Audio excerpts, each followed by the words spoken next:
வணக்கம் மாணவ தங்கங்களா. 11th standard chemistry first mid term எக்ஸாமுக்கு என்னென்ன கொஸ்டின்லாம் வரலாம், இம்பார்ட்டன்ட் கொஸ்டின் என்னன்றத இந்த வீடியோல நம்ம பார்க்க போறோம். இது சிலபஸ் நமக்கு வந்து என்னன்னா யூனிட் 1, 2, 6, 7 அப்புறம் வந்து பார்த்தீங்கன்னா 11 சரிங்களா? இதுல எது இம்பார்ட்டன்டான கொஸ்டின் அப்படின்றத சார் யூனிட் வைஸா பிரிச்சு போட்டிருக்கேன். இது கண்டிப்பா உங்களுக்கு யூஸ்ஃபுல்லா இருக்கும்யா. ஹைலைட் பண்ண கொஸ்டின்ஸ் எல்லாமே நீங்க என்ன பண்ணணும் அப்படின்னா, தரோவா படிச்சு எழுதி பார்த்துறணும். கம்பல்சரியா அந்த கொஸ்டின் வந்தே தீரும்யா. அத நீங்க எக்காரணத்துக்கு கொண்டு என்ன பண்ணக்கூடாது அப்படின்னா, ஒமிட் பண்ணவே கூடாது. உதாரணத்துக்கு பார்த்தீங்கன்னா, இந்த டிஸ்டிங்விஷ் பிட்வீன் ஆக்சிடேஷன் ரிடக்ஷன்லாம் ரிப்பீட்டட் கொஸ்டின்ஸ். அது மட்டும் இல்லாம ஒவ்வொரு கொஸ்டினும் எத்தன மார்க் கேட்பாங்க? 2 மார்க்கா? 3 மார்க்கா? இல்ல 2 மார்க்கும் கேட்கலாம், 3 மார்க்கும் கேட்கலாம். அப்புறம் 5 மார்க்கான்றத பிராக்கெட்ல சார் மென்ஷன் பண்ணிருக்கேன். அது வந்து உங்களுக்கு இன்னும் யூஸ்ஃபுல்லாவே இருக்கும். உதாரணத்துக்கு பார்த்தீங்கன்னா, இந்த கால்குலேட் த மோலார் மாஸ் அப்படின்னா 2 குடுத்து 3 மார்க் கேட்கலாம், 2 மார்க் கேட்கலாம். அத கண்டிப்பா செஞ்சு பார்த்துருங்க. மிஸ்டேக் வந்துறக்கூடாதுயா. சரியாய்யா? அதுக்கப்புறம் பார்த்தீங்கன்னா, தொடர்ந்து இந்த எம்பிரிக்கல் ஃபார்முலா. எம்பிரிக்கல் ஃபார்ம்ல அடிக்கடி கேட்கக்கூடிய கொஸ்டின்ஸ் அதை நல்லா தரவு பண்ணி பார்த்துக்கோங்க. 44, 45 கொஸ்டின் நம்பர் 44, 45 வந்து நம்ம சேனல்ல என்ன பண்ணியிருக்கோம் அப்படின்னா சால்வ் பண்ணியிருக்கோம்.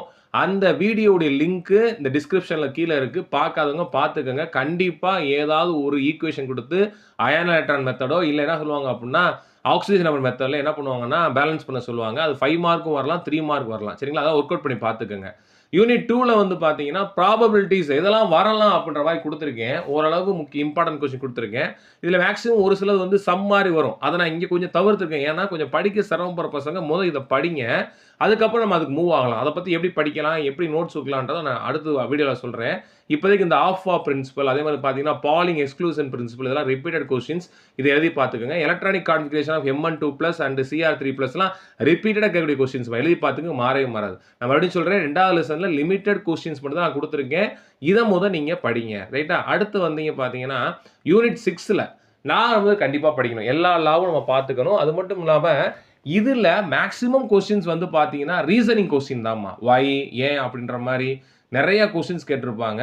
அத நீங்க படிச்சுக்கங்க. ரீசன் எழுதுனா மட்டும் போதும். அதுக்கு 2 மார்க் ஈஸியா நமக்கு கிடைக்கும். அது மட்டும் இல்லாம 32, 33, 35 ஃபுல் அண்ட் ஃபுல் வந்து பார்த்தீங்க அப்படின்னா, சப்டிவிஷன்ல குடுத்திருப்பாங்க. அந்த கொஸ்டின்ஸ் என்ன பண்ணுங்க அப்படின்னா, ஆன்சர் படிச்சுக்கங்க. கண்டிப்பா ஏதாவது ஒண்ணு அதெல்லாம் கேட்கலாம். அடுத்து யூனிட் 7 இதுல மேக்ஸிமம் வந்து நான் ரொம்ப செலக்டிவா எடுத்திருக்கேன். அதுவே வந்து பார்த்தீங்கன்னா, கிட்டத்தட்ட நெறைய கொஸ்டின்ஸ் வந்திருக்கு. ஏன்னா, நம்ம எதையுமே ஒமிட் பண்ண முடியல. எல்லாமே தியரி பேஸஸ் கொஸ்டின் தான். கம்பல்சரியா அத நீங்க படிச்சிருங்க. படிச்சு ஒரு வட்டம் எழுதி பார்த்துருங்க. இந்த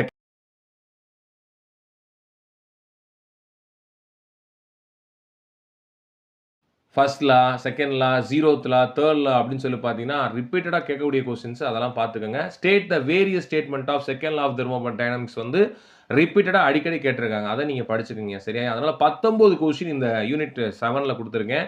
இதுல எதையுமே ஒமிட் பண்ண முடியல. ஏன்னா எல்லாமே இம்பார்ட்டன்ட். அதுல நான் மேக்ஸிமம் இந்த ஹைலைட் பண்ணது முதற்கொண்டு என்ன பண்ணுங்க அப்படின்னா, தரவா படிங்க. சரிங்களா? அடுத்து யூனிட் 11 யூனிட் 11ல ஃபர்ஸ்ட் ஒரு 3 கொஸ்டின்ஸ் வந்து பேசிக்கா வந்து பார்த்தீங்கன்னா, தியரி படி தான் இருக்கும். அத நீங்க கம்பல்சரியா படிச்சு தான் ஆகணும். கேரக்டரிஸ்டிக்ஸ் ஆஃப் ஆர்கானிக் காம்பவுண்ட்ஸ் அப்புறம் வந்து பார்த்தீங்கன்னா, கிளாசிஃபிகேஷன் ஆஃப் ஆர்கானிக் காம்பவுண்ட்ஸ் தான் ரிப்பீட்டா கேட்டிருக்காங்க. ஹோமோலாகஸ் சீரிஸ் நம்ம ஏற்கனவே படிச்சது தான். அதையும் நீங்க என்ன பண்ணுங்க அப்படின்னா, ஒரு டைம் பார்த்துக்கங்க. அடுத்து அப்படியே பார்த்துட்டே வாங்க. நெக்ஸ்ட் வந்து பார்த்தீங்கன்னா, இந்த 6 மெம்பர்ஸ்க்கு வந்து நைட்ரோ ஆல்கேன் எழுதுறது, இதெல்லாம் ஈஸியா எழுதி மார்க் வாங்கி போயிரலாம். அதுவே கார்பாக்சில் ஆசிட் 4 மெம்பர்ஸ் அதுவும் ஈஸியா வாங்கிரலாம். பேப்பர் குரோமட்டோகிராஃபி முக்கியம் பார்த்துக்கங்க. அடுத்து ஸ்ட்ரக்சரல் ஐசோமரிசம், ஆப்டிகல் ஐசோமரிசம் கம்பல்சரியா படிச்சு பார்த்துருங்க. கண்டிப்பா ஏதாவது ஒரு ஐசோமரிசம் கேட்டுருவாங்க. அப்புறம் இந்த ஐயூபேக் நேம் காம்பவுண்ட் குடுத்து நேம் கேட்கறது, நேம் குடுத்து காம்பவுண்ட் கேட்கறது 38, 39th கொஸ்டின் 2மே ரொம்ப ரொம்ப இம்பார்ட்டன்ட். இந்த 2யுமே என்ன பண்ணிருக்கோம் அப்படின்னா, நம்ம சேனல்ல வந்து என்ன பண்ணி ஒர்க் அவுட் பண்ணியிருக்கோம். அந்த வீடியோட லிங்க்கும் டிஸ்கிரிப்ஷன்ல இருக்கு. பார்க்காதவங்க பார்த்துக்கங்க. கண்டிப்பா இந்த எக்ஸாம்ல நம்ம எதிர்பார்த்த கொஸ்டின் வரும். எக்ஸாம் நல்லபடியா பண்ணுங்க. All the best தங்கங்களா.